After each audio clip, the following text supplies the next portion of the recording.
The Giver, Chapter 2. Jonas watched as his father poured a fresh cup of coffee. He waited. You know, his father said finally. Every December was exciting to me when I was young, and it has been for you and Lily too, I'm sure. Each December brings such changes.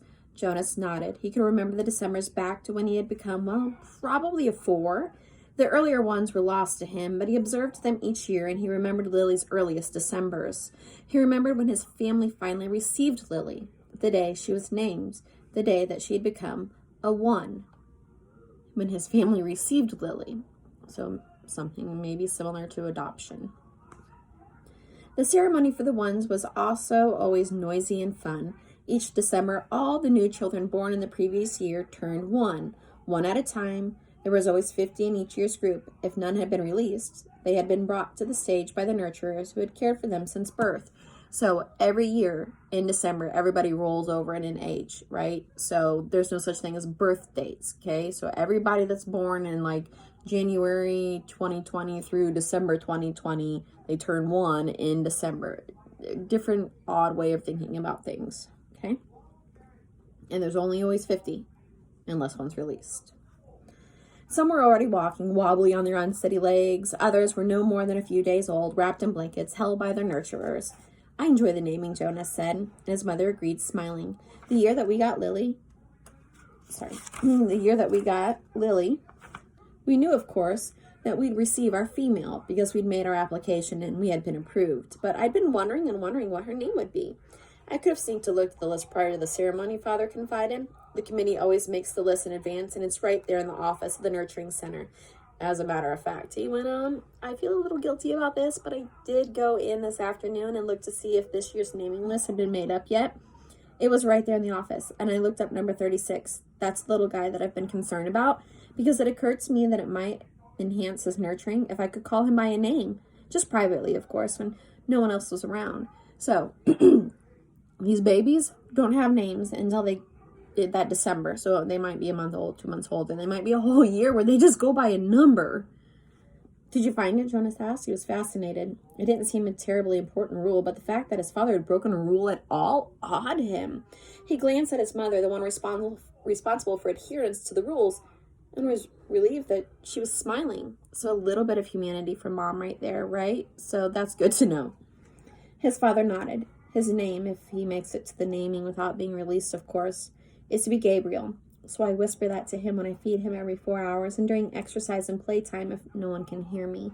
I call him Gabe, actually, he said, and he grinned. Gabe, Jonas tried out. A good name, he decided. Though Jonas has only become a 5 the year that they acquired Lily and learned her name. He remembered the excitement, the conversations at home, wondering about her, how she would look, who she would be, how she would fit into their established family unit. He remembered climbing the steps to the stage with his parents, his father by his side that year instead of with the nurturers, since it was the year that they would be given a new child of their own. He remembered his mother taking the new child, his sister, into her arms, while the document was read to the assembled family units. New child, 23, the name had read. Lily. He remembered his father's look of delight, and that his father had whispered, She's one of my favorites. I was hoping for her to be the one. The crowd had clapped, and Jonas had grinned. He liked his sister's name. Lily, barely awake, had waved her small fists, and then they had stepped down to make room for the next family unit. When I was in 11, his father said, now, as you are, Jonas, I was very impatient, waiting for the ceremony of 12. It's a long 2 days. I remember that I enjoyed the 1s, as I always do, but that I didn't pay much attention to the other ceremonies, except for my sister's. She became a 9 that year, and she got her bicycle. So at 9, they get bikes. That's a good thing to note. I've been teaching her to ride mine, even though technically I wasn't supposed to. Jonas laughed. It was one of the few rules that was not taken very seriously and was almost always broken. So it's kind of conflicting, the fact that now, within 2 pages, we've heard about 2 rules being broken, and they're kind of like laughed about a little bit. But in some cases, they're taken so serious that people are released, like in chapter 1. But almost always the older brothers and sisters had secretly taught the younger ones. Jonas had been thinking already about teaching Lily. There was talk about changing the rule and giving the bicycles at an earlier age. A committee was studying the idea. When something went to a committee for study, the people always joked about it. They said that the committee members would become elders by the time that the rule was made. Rules were very hard to change. Sometimes, if it was a very important rule, unlike the one governing the age for bicycles, It would have to go eventually to the receiver for a decision. The receiver was the most important elder. Jonas had never even seen him, that he knew of. Someone in a position of such importance lived and worked alone. But the committee would never bother the receiver with a question about bicycles. They would simply fret and argue about it with themselves for years, until the citizens forgot that it had ever even gone to a study. His father continued, "So I watched and cheered when my sister Kataya became a 9 and removed her hair ribbons and got her bicycle." Removed her hair ribbons. So keep that in mind. That's like almost like an innocent, a symbol of innocence, those hair ribbons are. And then she's receiving her bicycle. So it's like a step of growing up. And then I didn't pay much attention to the 10s and 11s. And finally, at the end of the second day, which seemed to go on forever, it was my turn. It was the ceremony of 12. Jonas shivered. He pictured his father, who must have been a shy and quiet boy, for he was a shy and quiet man, seated with his group, waiting to be called onto the stage. The ceremony of 12 was the last ceremony, the most important. I remember how proud my parents looked, and my sister too. Even though she wanted to be out riding the bicycle publicly, she stopped fidgeting and was very still and attentive when the turn came. "But to be honest, Jonas," his father said, "for me there was not the element of suspense that there is with your ceremony, because I was already fairly certain of what my assignment was going to be." Jonas was surprised. There was really no way to know in advance. It was a secret selection made by the leaders of the community, the committee of elders, who took the responsibility so seriously that there were never, ever even any jokes made about assignments. His mother seemed surprised too. "How could you have known?" she asked. His father smiled a gentle smile. It was clear to me, and my parents later confessed that it had been obvious to them too what my aptitude was. I had always loved the new children more than anything. When my friends in my age group were holding bicycle races or building toy vehicles or bridges with their construction sets or, all the things that I do with my friends, Jonas pointed out to his mother and she nodded in agreement. I always participated, of course, because as children we must experience all those things. And I studied hard in school as you do, Jonas, but again and again during free time, I found myself drawn to the new children. I spent almost all of my volunteer hours helping in the nurturing center. Of course, the elders knew that from their observations. Jonas nodded. During the past year, he had been aware of the increasing level of observation. In school, at rec time, and during volunteer hours, he had noticed that the elders were watching him and the other 11s. He had seen them taking notes, and he knew, too, that the elders were meeting for long hours with all of the instructors that he and the other 11s had had during their years of school. So I expected it, and I was pleased, but not at all surprised when my assignment was announced as nurturer, Father said.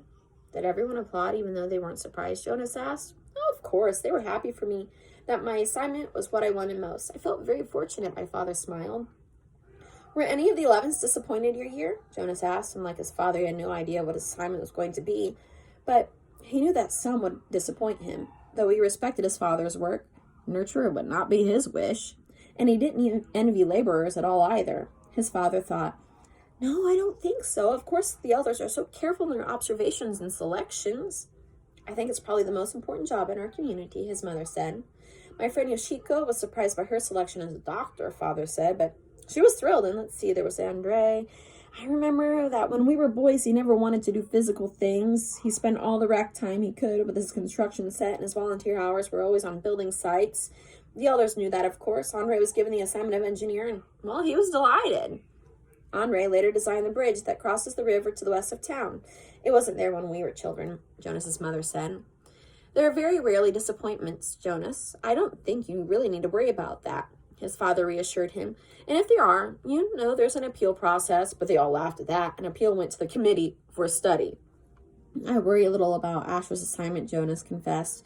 "Asher's such fun, but he doesn't really have any serious interests. He makes a game out of everything." His father chuckled. He said, "I remember when Asher was a new child at the nurturing center. Before he was named, he never cried.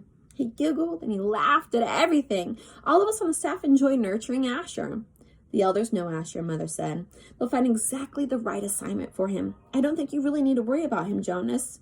Let me warn you, though, about something that may not have occurred to you. I know I didn't think about it until after my ceremony of 12. "Well, what's that?" "Well, it's the last of the ceremonies. As you know, after 12, age is not important. Most of us even lose track of how old we are as time passes. though the information is in the Hall of Open Records, and we could go look it up if we wanted to. What's important is the preparation for adult life and the training you'll receive in your assignment. Guys, 12? That is so young to start talking about your adult life and what you want to do. And prepare, it's like going to college or a trade school or just jumping into the profession you want to be at 12, 6th grade. I know that, Jonas said. Everyone knows that. But it means, his mother went on, that you'll move into a new group, and each of your friends will. You'll no longer be spending your time with your group of 11s. After the ceremony of 12, you'll be with your assignment group and with those in training. No more volunteer hours, no more recreation hours, so your friends will no longer be as close. Jonas shook his head. Asher and I will always be friends, he said firmly, and there will always be school.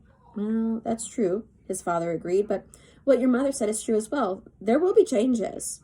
Good changes, though, his mother pointed out. After my ceremony of 12, I missed my childhood recreation, but when I entered my training for law and justice, I found myself with new people who shared my interests. I made friends on a new level, friends of all ages. Did you still play at all after you were 12, Jonas asked. Occasionally, she replied, but it didn't seem as important to me. I did, his father said, laughing. I still do every day at the nurturing center. I play bounce on the knee and peekaboo and hug the teddy. He reached over and stroked Jonas's neatly trimmed hair. Fun doesn't end when you become 12. Lily appeared, wearing her night clothes in the doorway. She gave an impatient sigh. This is certainly a very long, private conversation, she said, and there are certain people waiting for their comfort object. Lily, her mother said fondly, you're very close to being an 8, and when you're an 8, your comfort object will be taken away. It will be recycled to the younger children. You should be starting to go off to sleep without it. But her father had already gone to the shelf and taken down the stuffed elephant which was kept there. Many of the comfort objects, like Lily's, were soft, stuffed, imaginary creatures. Jonas's had been called a bear. Imaginary creatures? An elephant and a bear? Did you catch that? And then in chapter 1, they talked about this word animals that they don't know how to describe. They just know it means someone who's kind of wild and crazy.